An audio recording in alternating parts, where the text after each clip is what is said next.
Tonight, there are no statewide races in the primary runoff election, but voters in several parts of the state are making decisions tonight that could have a lasting impact all across Texas. Now, the race with the highest stakes involves Texas House Speaker Dade Phelan, and he is declaring victory tonight. Here's a look at the results. He faced a strong challenge from David Covey in District 21 in southeast Texas near the Louisiana state line.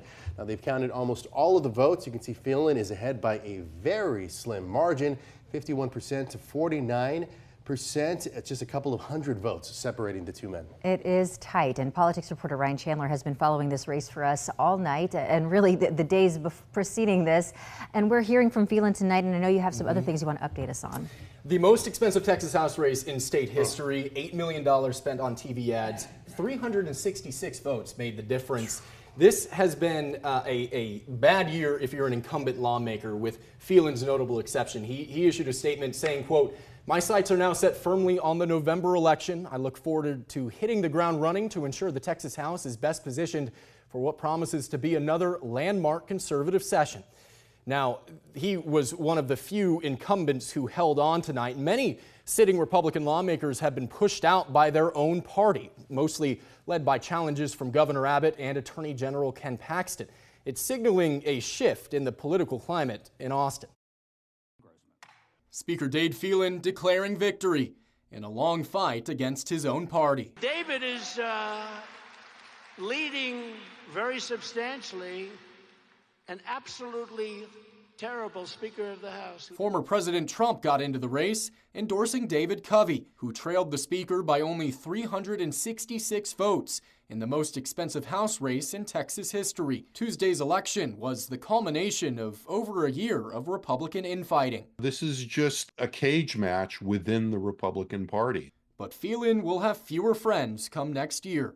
Governor Abbott notching wins against most Republicans he sought to unseat over their opposition to his plan for private school tuition subsidies. Tuesday night, he also declared victory, saying there are enough votes to pass his school choice initiative.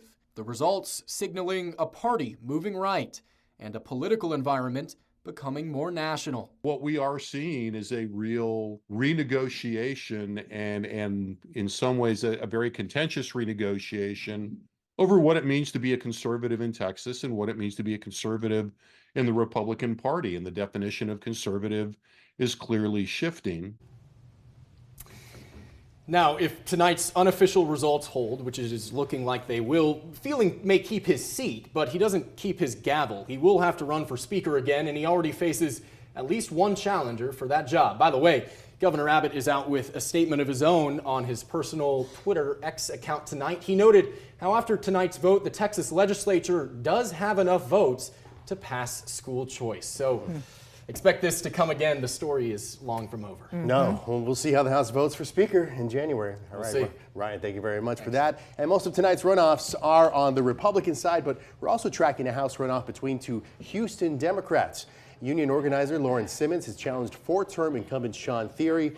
Last session, Thierry was one of only 4 Democrats who supported Senate Bill 14. That's the one that limits health care options for transgender minors. Simmons said that vote was a factor in her decision to challenge Thierry. So taking a look at the results tonight, showing Simmons with a double-digit lead with about 40% of the vote counted, 61%, with Thierry trailing at 39%. A Republican congressman who backed gun safety legislation after the horrific Uvalde school shooting is really in a tough runoff. Check it out. With just over 90% of the vote counted tonight, incumbent Tony Gonzalez leads challenger Brandon Herrera here. You see 51% to 49%. This is in District 23, a runoff happening there. Herrera is a gun rights activist and a YouTube personality.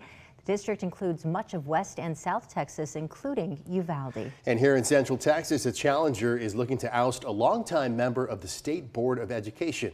Round Rock School trustee Mary Bone has challenged incumbent Tom Maynard for the District 10 seat. That includes Williamson County as well as much of the Hill Country. This is also a tight race tonight. Maynard holds a slim lead with about 90% of the vote counted so far, 52 to 48%. Voters in Gillespie County will decide whether they're going to have a new sheriff. Incumbent Sheriff Buddy Mills has been in office for more than 15 years. He's facing Chris Ayala, a longtime law enforcement officer who currently works for the Kendall County Sheriff's Office.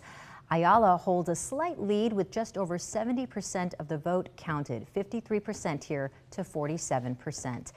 Gillespie County Republicans count their ballots by hand, which means this one could take a little longer to get that final result. A reminder, though, we will have live results and much more in-depth coverage on our website, kxan.com.